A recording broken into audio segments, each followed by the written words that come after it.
If a single word must capture the fascination of hummingbirds, let it be magic.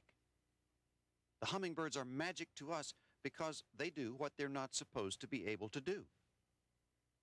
We see them as exempt from gravity and moving like spirits, effortlessly in any direction without accounting to the laws of reason or physics.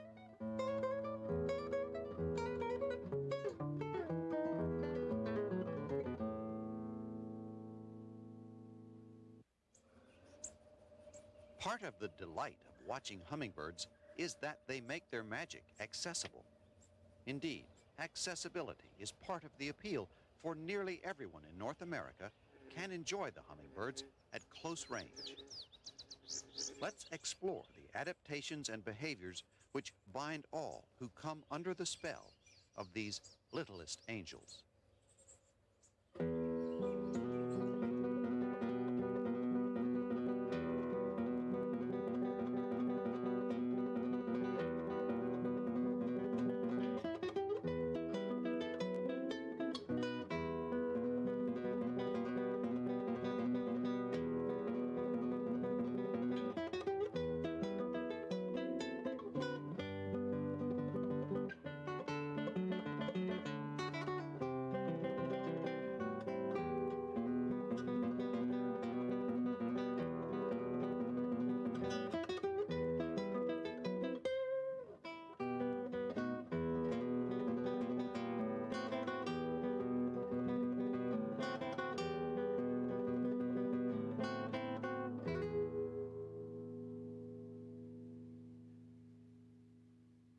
In absolute terms, the fastest bird is the peregrine falcon, whose prey strikes are believed to reach 200 miles an hour.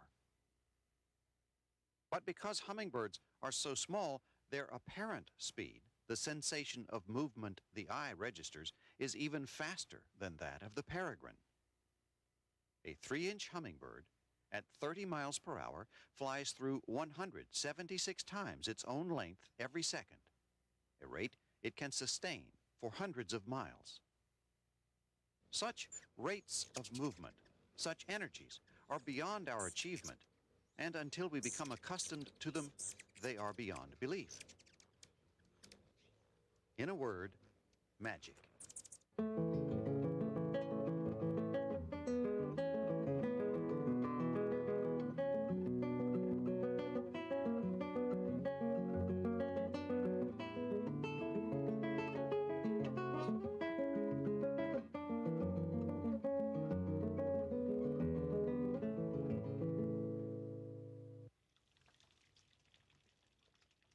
Hummingbirds can travel in straight lines, but they generally reserve such restrained movement for migration. The more common trajectory resembles billiard balls on the break. random, abrupt course changes, and furious contact.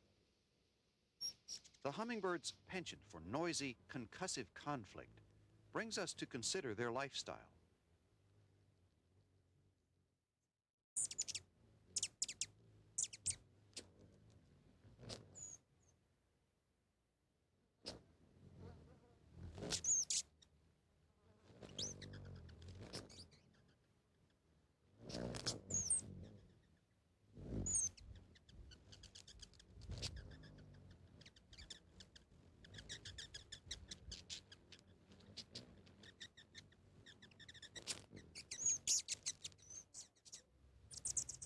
These minute birds, with hair-thin bones, seem to be in constant combat. They ram and bash one another as if bent on self-destruction. At times, they look like it. Fortunately, most of the mayhem is too quick for us to see, but conflict is one of the quirks of hummingbird life which cries out for explanation. The rufous hummingbird of the West is an average-sized hummingbird. The blue-throated is the largest in North America. To the rufous, guarding his juicy agave in the Sonoran Desert, the handicap is irrelevant.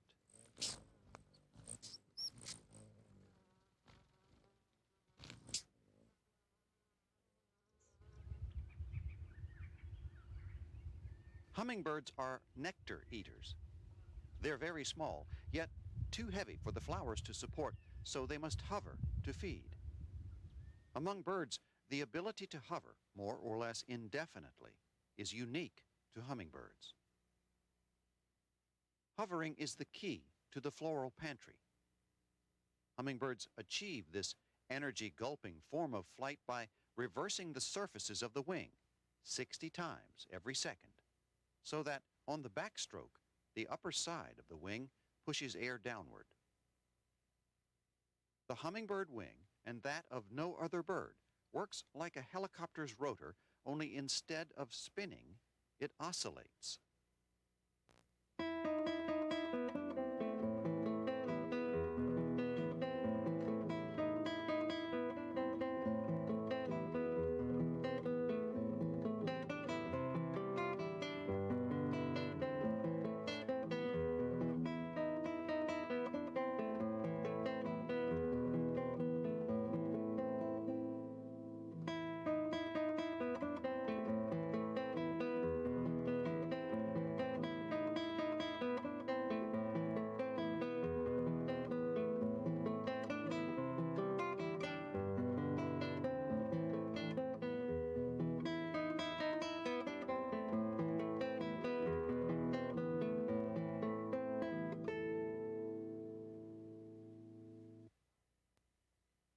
The juice flowers make, called nectar, serves the purpose of attracting pollinators. Each flower makes a droplet of nectar every few minutes, and, dusted with pollen, the hummingbird makes rounds.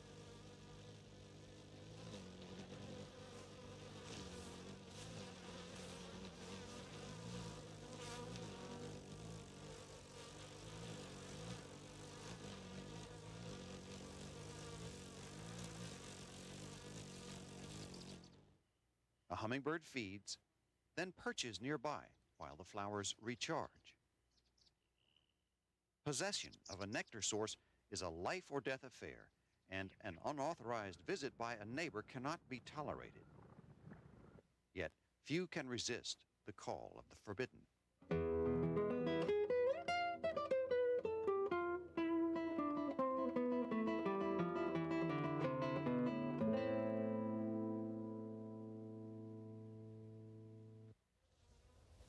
Insects don't see red.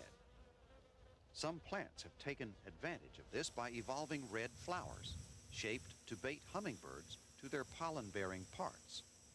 Long red floral tubes with nectaries at the end, accessible only to very long tongues.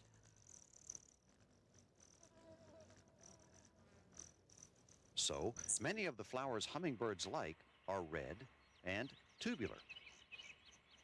Find or plant a stand of bee balm, or penstemon, or trumpet creeper, or cardinal flower, and enjoy the show.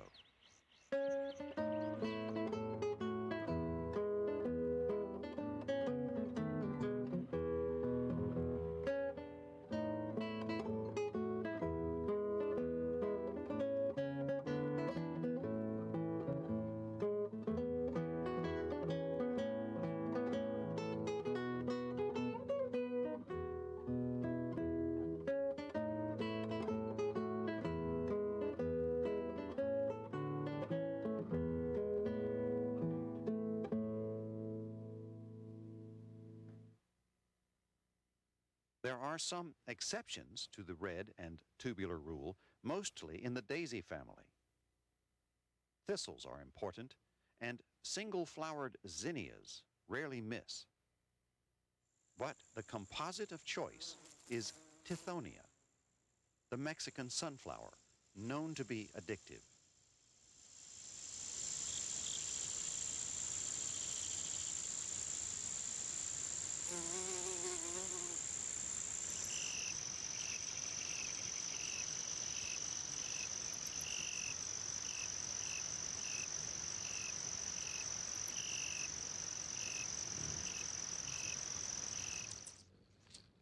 A new kind of flower has just evolved. Charged with 1 part sugar and 3 parts water, it contains a nearly inexhaustible supply of nectar. A hummingbird feeder offers endless entertainment for us and important energy supplements for the birds.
We can't but notice a pattern.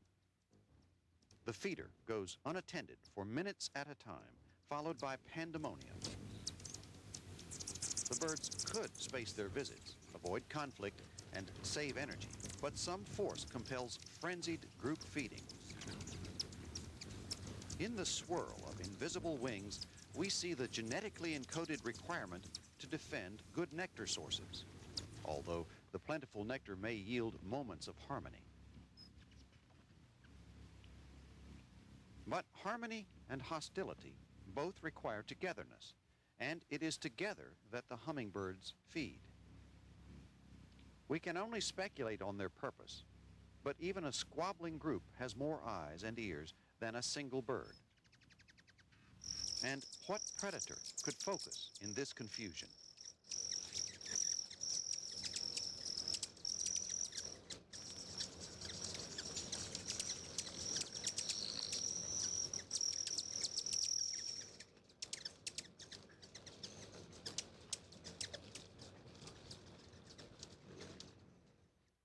Hummingbirds spend a lot of time at the obvious employment of foraging for nectar.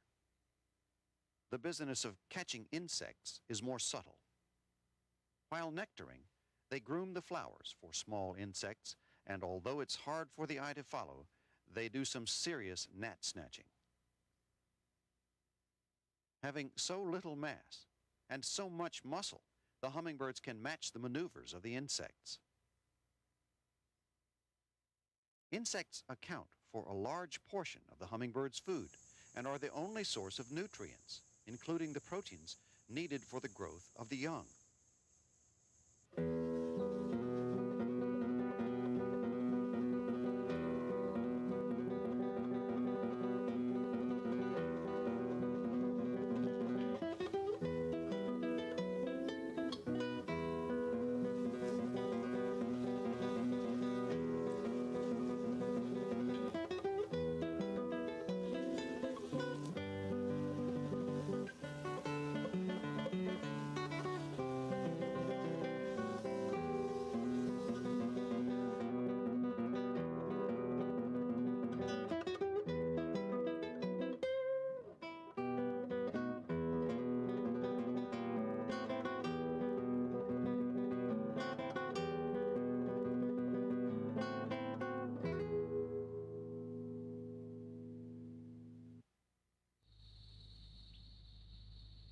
The hummingbirds have quite a range of relationships with insects and their kin. It's clear that the two are competitors for nectar. Insects, or arachnids, can be body parasites. Spiders provide the main material for nests and sometimes become food. There are also reports of this role being reversed. There are, in fact, many cautions a young hummingbird must learn.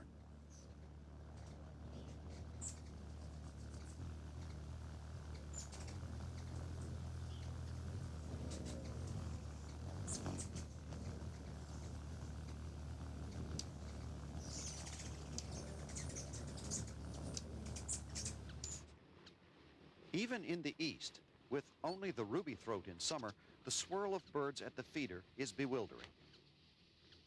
By late spring, the first brood of young joins the feast and the confusion. By midsummer, 2 broods have joined the fun at the feeder. Their stubby bills grow quickly, and soon only subtle differences separate the females from the young of the year.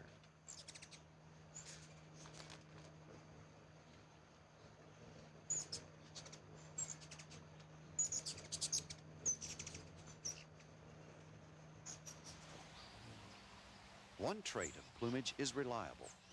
A fully formed gorget, or bib of color, is worn only by a male at least 1 year old.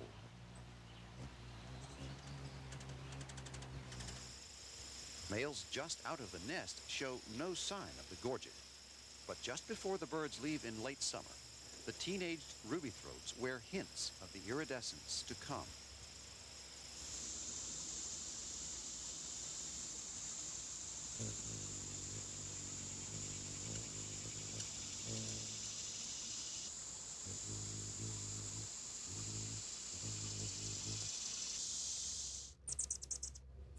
In parts of the West, a half-dozen kinds of hummingbirds may be locally common, and separating the females from one another and from the young of the year can be nearly hopeless.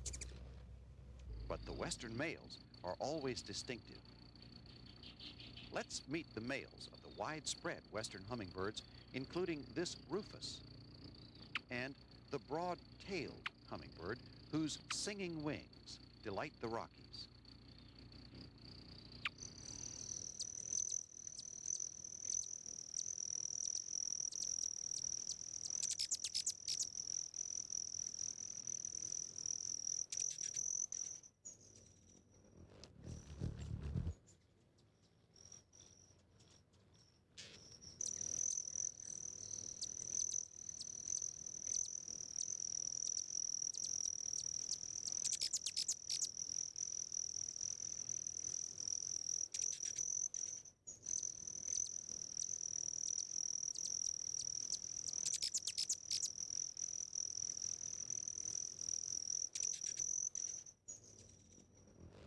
Anna's hummingbird of the Pacific coast is on the march eastward, reaching now into New Mexico.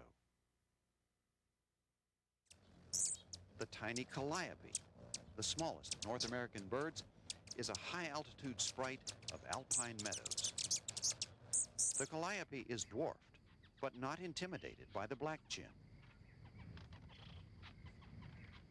Just as the ruby-throat occupies all of the eastern states, its close relative, the black-chinned hummingbird, is nearly ubiquitous in the West.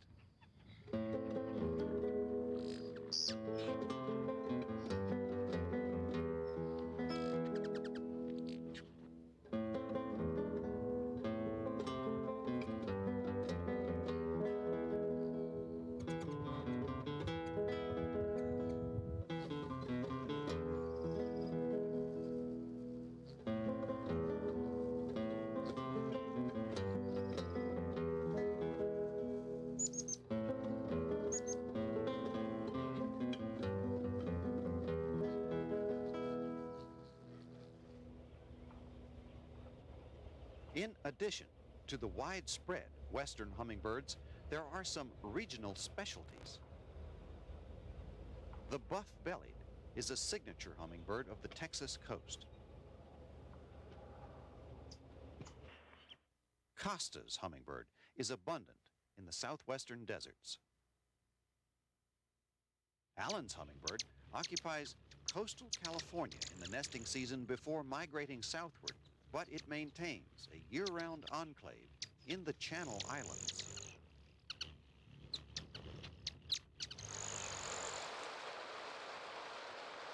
And speaking of islands, there are mountain ranges in the southwestern borderlands that rise like islands from the surrounding desert, gathering to themselves the northernmost of several Mexican hummingbirds.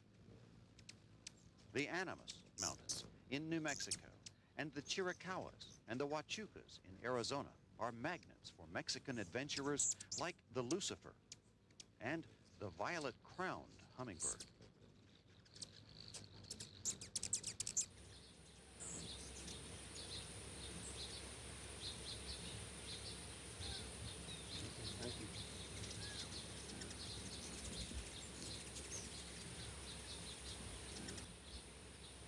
Blue-throated and magnificent hummingbirds retain their northern stronghold in the island mountains even in winter.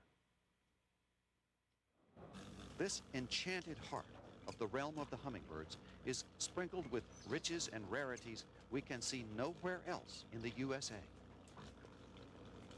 Who would forget a glimpse of a white-eared or a broad-billed hummingbird? Yet these treasures can be reliable at feeders in the borderlands.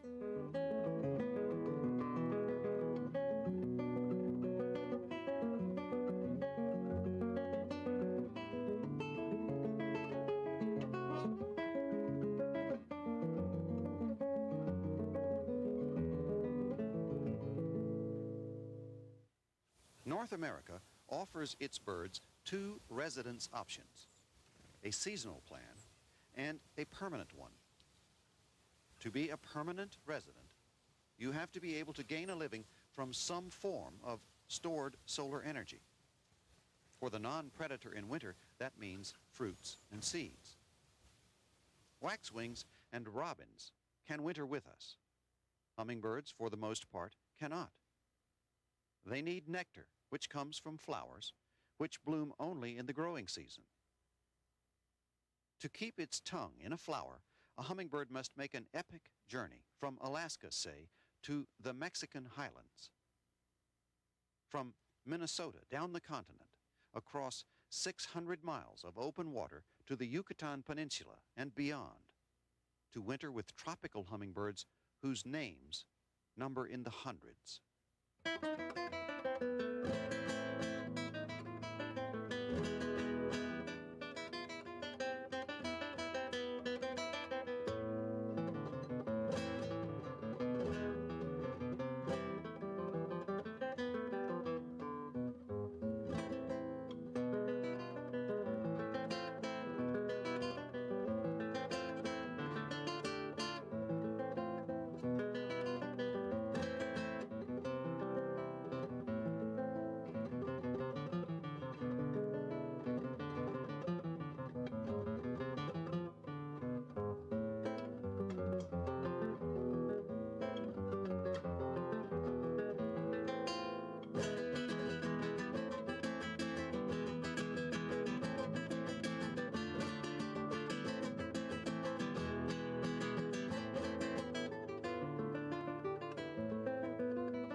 Something big is happening with the hummingbirds, perhaps as a result of global warming, perhaps in response to the feeders and flowers we offer.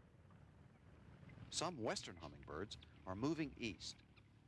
A few, but an increasing number, have begun to migrate eastward in winter rather than southward. To say that any hummingbird seen east of the Mississippi River is a rubythroat would have been correct until recently.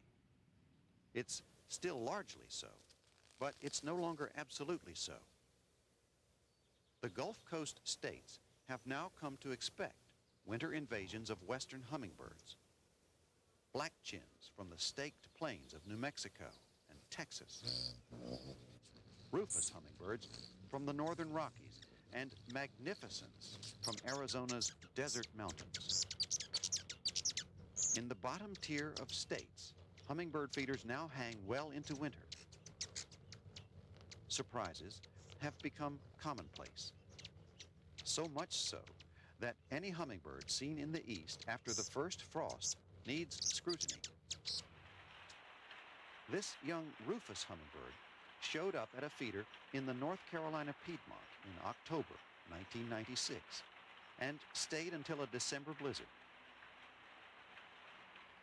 Because hummingbirds wintering to the north of the Gulf states are usually the far-ranging and cold-tolerant rufous, we can start looking for the buff-colored flanks as autumn approaches.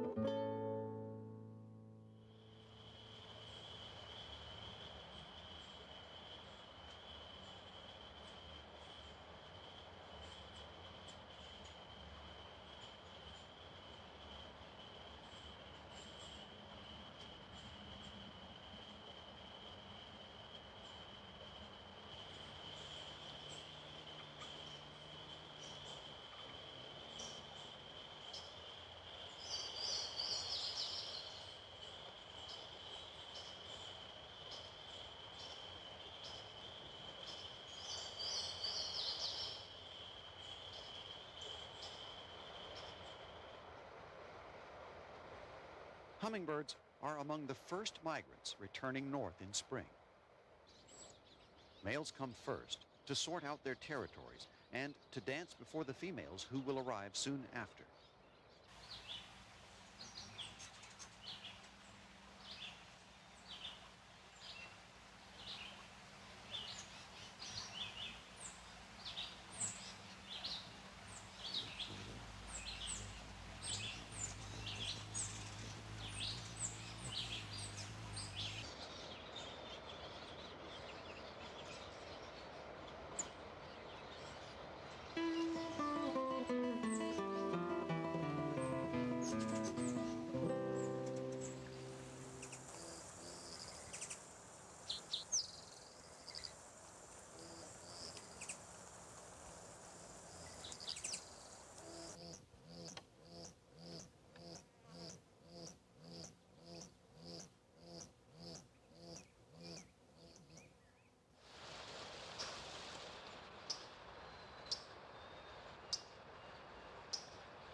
Many birds pledge a bond and share the toil at the nest.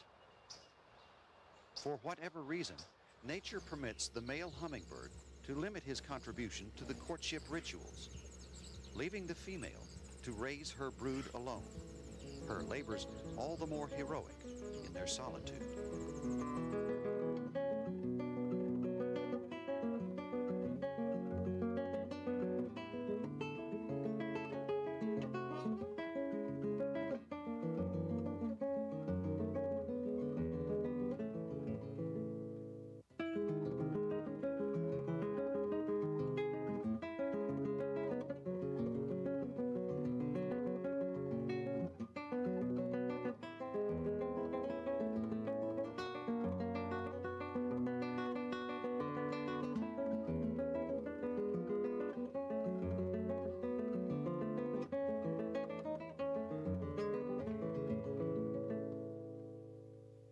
She will build her minute nest of spider webbing and lichens within 20 feet of the ground, and handy to food sources.